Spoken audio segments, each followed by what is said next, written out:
అండి అందరూ నమస్కారం. వెల్కమ్ టు యోగ్ స్టాక్. అందరూ బాగున్నారు కదా? Thank you for supporting my videos. And నిన్న వీడియోకి కామెంట్స్ చాలా వచ్చినాయి. ఇంకా అందరికీ ఏవో రకరకాల డౌట్స్. బట్ నేను మోర్ ఆర్ లెస్ ప్రతి కామెంట్కి ఆన్సర్ ఇచ్చాను. అంటే చాలా మంది క్వశ్చన్స్ వేశారు, ఇట్లా ఉంది సిచ్యువేషన్, ఇట్లా ఉందని. బట్ ఇంకేమైనా ఒకటి రెండు మిస్ అయ్యి ఉంటే డెఫినెట్గా నేను మీకు ఆన్సర్ ఇస్తా. అట్ ద సేమ్ టైం ఇన్స్టాగ్రామ్లో కూడా చాలా మంది మెసేజ్లు పెడుతున్నారు, మాట్లాడడానికి ట్రై చేస్తున్నారు, కానీ నాకు మాట్లాడడం టైం సరిపోవట్లేదండి. ఎందుకంటే ఆఫీస్కి వెళ్ళడం రావడం, ఇక ఈవినింగ్ వచ్చేటప్పటికి 7:30 తర్వాత రీసెర్చ్ చేయాలి, వీడియో చేయాలి, దాన్ని అప్లోడ్ చేసి పడుకోవాలి. సో టైం దొరకట్లేదు. బట్ ఇప్పటి వరకు ఎవరెవరైతే మెసేజ్లు పెట్టారో అందరికీ రిప్లై ఇచ్చాను నేను. సో ఇంకేదైనా ఉంటే ఫస్ట్ మీరు మెసేజ్ పెట్టండి. సిచ్యువేషన్ బట్టి ఒకవేళ మాట్లాడాలి అనుకుంటే వీకెండ్ ఏదో ఒక టైం పెట్టుకొని I try my best to talk to you. Okay, next ఇంక ఇవాళ టాపిక్ ఏంటంటే యాక్చువల్గా 100K ఫీజు గురించి చాలా రీసెంట్గా డిస్కషన్స్, లా సూట్స్ అవి ఇవి అన్ని నడుస్తున్నాయి. ఇండియాలో ఉండే వాళ్ళు ఎవరైనా సరే H1B వీసా అప్లై చేసుకుని అమెరికా రావాలి అంటే $1,00,000 కట్టాలి అని చెప్పేసి ట్రంప్ గారు ఒక ప్రొక్లమేషన్ అనేది తీసుకొచ్చారు. సో అది September 21, 2025 నుంచి నెక్స్ట్ ఇయర్ September 21, 2026 వరకు ఆ ప్రొక్లమేషన్ అనేది వ్యాలిడ్ అనమాట. అంటే ఈ పర్టిక్యులర్ పీరియడ్లో ఎవరైనా సరే H1 వీసా మీద యునైటెడ్ స్టేట్స్ రావాలి అనుకుంటే అవుట్ సైడ్ ఇండియా వాళ్ళు 100K కట్టాలి. సో దాని మీద లా సూట్స్ ఫైల్ అయినాయి. సో జడ్జి గారు ప్రస్తుతానికి ట్రంప్కే సపోర్ట్ చేశారు. సో ఆ డీటెయిల్స్ దీంట్లో చెప్తా. అసలు అది ఎందుకు అప్లికబుల్ అవుతుంది, ఎలా అప్లికబుల్ అవుతుంది, అవన్నీ కూడా చెప్తాను. సో డీటెయిల్స్లోకి వెళ్ళే ముందు నా ఛానల్కి ఏమైనా ఫస్ట్ టైం వచ్చినట్టుంటే ప్లీజ్ అండి సబ్స్క్రైబ్ చేసుకోండి. అలాగే నా చిన్న రిక్వెస్ట్ ఏంటంటే హైప్ అని ఒక కొత్తగా వచ్చింది కదా, సో జస్ట్ అది మీరు నేను ఇక్కడ డిస్ప్లే చేస్తా. నా వీడియో కింద హైప్ ప్లస్ లైక్ ఈ రెండు కొట్టండి ప్లీజ్. ఎందుకంటే ఇట్స్ ఫ్రీ ఆఫ్ కాస్ట్, మీరేం డబ్బులు ఏం కట్టక్కర్లేదు. జస్ట్ అది నాకు హెల్ప్ అవుతుంది, వీడియో ప్రమోట్ అవుతుంది, కొంచెం యూట్యూబ్ ఆటోమేటిక్గా ఫార్వర్డ్ చేస్తుంది. సో ప్లీజ్ నాకు ఆ ఫేవర్ చేసి పెట్టండి, లైక్ కొట్టి హైప్ కొట్టండి. ఓకే, ఇంకా టాపిక్లోకి వెళ్తే ఈ 100K అనేది యాక్చువల్గా ఇండియా నుంచి వచ్చే వాళ్ళకి మాత్రమే. యుఎస్లో ఉండేటువంటి వాళ్ళు ఎవరైనా సరే ఓపీటీ నుంచి H1 అప్లై చేసుకున్నా, స్టెమ్ నుంచి H1 అప్లై చేసుకున్నా, డైరెక్ట్ F1 నుంచి H1 అప్లై చేసుకున్నా, లేకపోతే చేంజ్ ఆఫ్ ఎంప్లాయర్ చేసుకున్నా, ఏది అయినా కానీ 100K అనేది అప్లికబుల్ అవ్వదు అనేసి వాళ్ళు USCIS వాళ్ళు క్లారిటీ ఇచ్చారు, DHS వాళ్ళు క్లారిటీ ఇచ్చారు, వైట్ హౌస్ వాళ్ళు క్లారిటీ ఇచ్చారు. ఇది అన్ని రకాలుగా క్లారిటీ అనేది వచ్చింది. ఒకవేళ గనక మీకు ఎనీ సిచ్యువేషన్లో కౌన్సిలర్ ప్రాసెసింగ్ అనేది గనక పడితే, అంటే మీ H1 వాళ్ళు ఓకే చేసిన తర్వాత మీరు కంపల్సరీ వెళ్ళి స్టాంపింగ్ చేయించుకొని రావాలి అని గనక అంటే ఆ సిచ్యువేషన్లో మీ కంపెనీ మీకు 100K కట్టి స్టాంపింగ్ అదే మన చేయించుకొని మీరు యుఎస్ రావాలన్నమాట. సో ఇది ఎవరికి అప్లికబుల్ అవుతుంది, ఎవరికి కాదు అనేది నేను ఒక పవర్ పాయింట్ ప్రజెంటేషన్ చేసి ఒక వీడియో చేశా. దాంట్లో క్లియర్గా మీకు బాక్స్లు వేసేసి వీసా టైప్ అవి అన్నీ వేసి అది చాలా డీటెయిల్డ్ పవర్ పాయింట్ వీడియో. ఒకవేళ మీరు ఎవరైనా మిస్ అయ్యి ఉంటే కింద డిస్క్రిప్షన్లో లింక్ పెడతా నేను. ఒక్కసారి వెళ్ళి ఈ వీడియో అయిపోయిన తర్వాత మీరు దాన్ని అయితే చూడండి.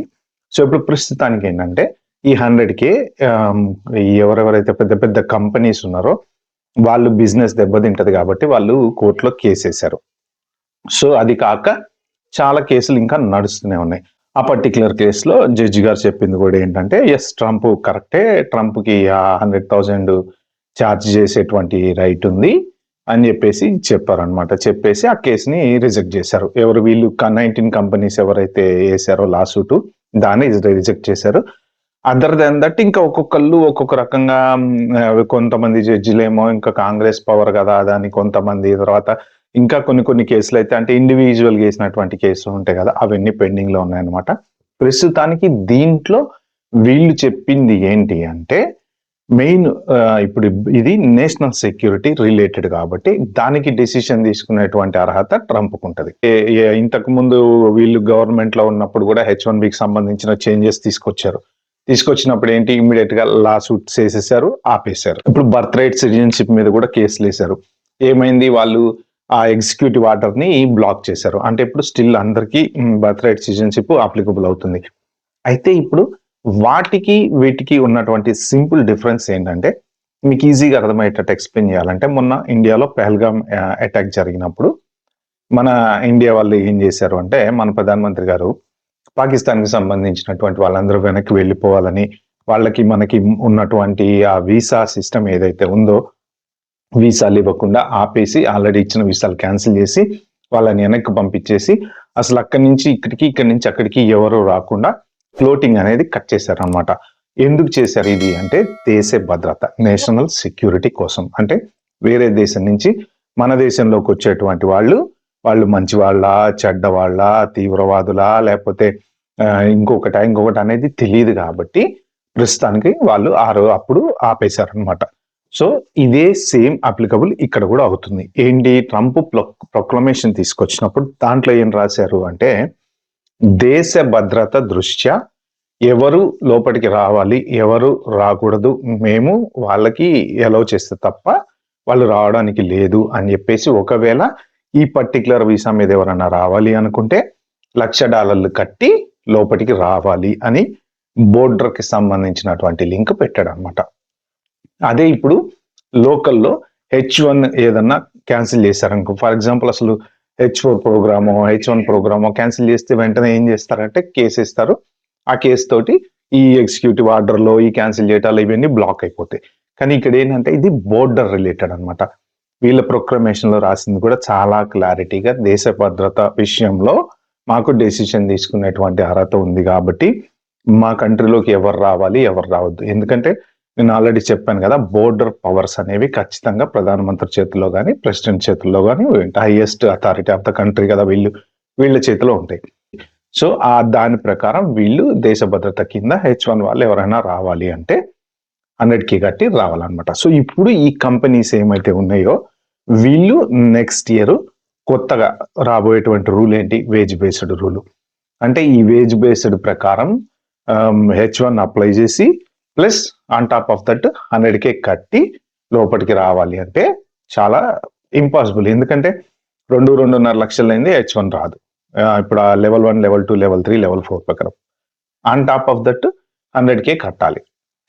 100K కట్టి H1 వాళ్ళని స్టాంపింగ్ చేయించి తీసుకురావాలి.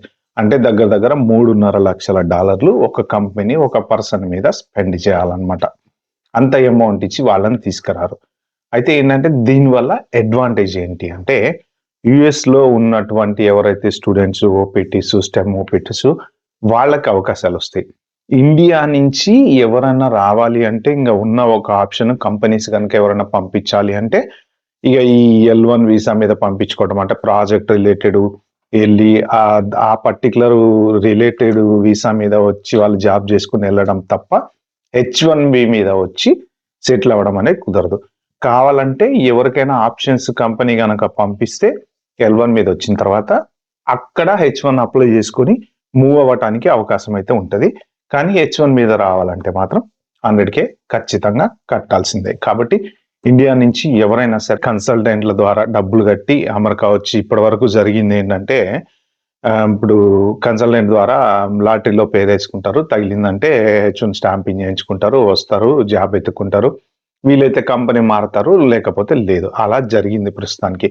సో ఇప్పుడు ఆ ఆప్షన్ అనేది ఇంకా లేదనమాట. మీరు కన్సల్టెంట్ ద్వారా గనక అమెరికా రావాలి అంటే మీ కన్సల్టెంట్ $1,00,000 గవర్నమెంట్కి కట్టి, ఇది ఎప్పుడు H1 వచ్చిన తర్వాత కాదు, పిటిషన్ మీది వన్స్ మీరు లాటరీలో సెలెక్ట్ అయ్యారనుకోండి, మీ పిటిషన్ వాళ్ళు అప్రూవ్ చేయాలంటే ముందే $1,00,000 కట్టేసి కట్టిన రిసిప్ట్ మీ పిటిషన్ తో పాటు అటాచ్ చేసి గవర్నమెంట్కి ఇవ్వాలన్నమాట. అప్పుడు వాళ్ళు మీ H1 అనేది అంత వెట్టింగ్ అంతా అయిన తర్వాత అప్రూవ్ చేస్తారు. సో కాబట్టి హైలీ అన్లైక్లీ ఇండియా నుంచి ఎవరన్నా అమెరికాకి రావడం అనేది. ఇప్పుడు వీళ్ళు ఈ మెయిన్ జడ్జి కూడా మన ట్రంప్ కే సపోర్ట్ చేశారు కాబట్టి మోర్ ఆర్ లెస్ మిగిలిన కేసులు కూడా, ఎందుకంటే ఇది దేశ భద్రతకు సంబంధించింది కాబట్టి ఆల్రెడీ చాలా మంది అటార్నీస్ కూడా చెప్తానే ఉన్నారు. సో దీంట్లో పెద్ద మనం విజయం సాధించలేము అని. అయితే ఇప్పుడు ఇక్కడ ఇంట్రెస్టింగ్ థింగ్ ఏంటంటే, వీసాలు రివోక్ అవుతున్నాయి చాలా మందివి. ఎందుకు రివోక్ అవుతున్నాయి ఈ వీసాలు? రివోక్ అయినా కానీ అమెరికాలో ఉండే వాళ్ళు ఉండొచ్చు, నో ప్రాబ్లం. వీసా అనేది ఏంటి అంటే జస్ట్ చెప్పాను కదా, బోర్డింగ్ పాస్. మీరు వెళ్ళి ఫ్లైట్ ఎక్కి కంట్రీలోకి రావడానికి మళ్ళీ వెళ్ళడానికి మీకు లీగల్ గా ఒక అథారిటీ అనేది ఉండాలి కాబట్టి అది వీసా అనమాట. Visa is not your status. Me status ఏంటి? I-797, I-94, స్టూడెంట్స్ అయితే I-20, F1 స్టేటస్, ఇవన్నీ ఒక్కొక్కళ్ళకి L1 వాళ్ళకి L1 స్టేటస్, అలా రకరకాలుగా లీగల్ వ్యాలిడిటీ స్టేటస్ అనేది మీకు ఉన్నంత వరకు మీరు అమెరికాలో ఉండొచ్చు. ఇప్పుడు వీసా రివోక్ అయింది. ఫర్ ఎగ్జాంపుల్ మీరు ఒక్కసారి ఇండియా వెళ్ళారనుకోండి, మీ వీసా ఇంకా రివోక్ అయింది కాబట్టి మళ్ళీ స్టాంపింగ్ చేయించుకొని మళ్ళీ మీరు అమెరికాలోకి రావాలి. అప్పుడు మీరు మళ్ళీ స్టాంపింగ్కి వెళ్ళినప్పుడు అక్కడ స్టార్ట్ అవుతుంది. ఏంటి అంటే మీరు మళ్ళీ లోపలికి రావాలి కాబట్టి అది మళ్ళీ బోర్డర్ కిందకి వస్తుంది. వీసా రివోక్ చేయడంలో ఉన్నటువంటి మీనింగ్ ఏంటి అంటే, ఉండండి మీరు ఎన్ని రోజులు ఉంటారో ఉండండి, ఇవాళ కాకపోతే రేపు కాకపోతే ఎల్లుండి కాకపోతే ఇండియా బోరా ఏదో ఒక రోజు వెళ్తారు కదా, వెళ్ళినప్పుడు మళ్ళీ మీరు స్టాంపింగ్ చేయించుకోవాలి.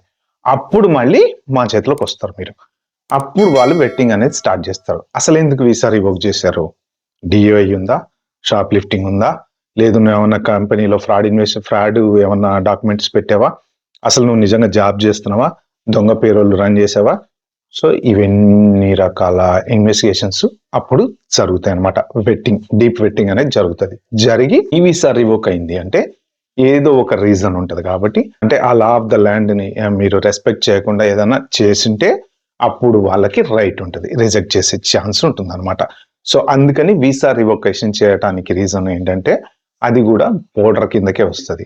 మీరు వెళ్ళి మళ్ళీ వెనక్కి రావాలంటే అది బోర్డర్ ట్రంప్ చేతిలో ఉంటుంది కాబట్టి అక్కడ మిమ్మల్ని కంట్రోల్ చేస్తారు.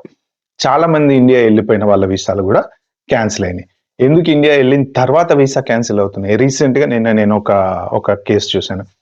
ఆయన ఎయిర్పోర్ట్ లో ఉన్నాడు, is about to travel to United states అనమాట. ఎయిర్పోర్ట్ లోనే వీసా క్యాన్సిల్ అయిపోయిందంట. అంటే వీసా రివోక్ చేసిన ఈమెయిల్ వచ్చిందట.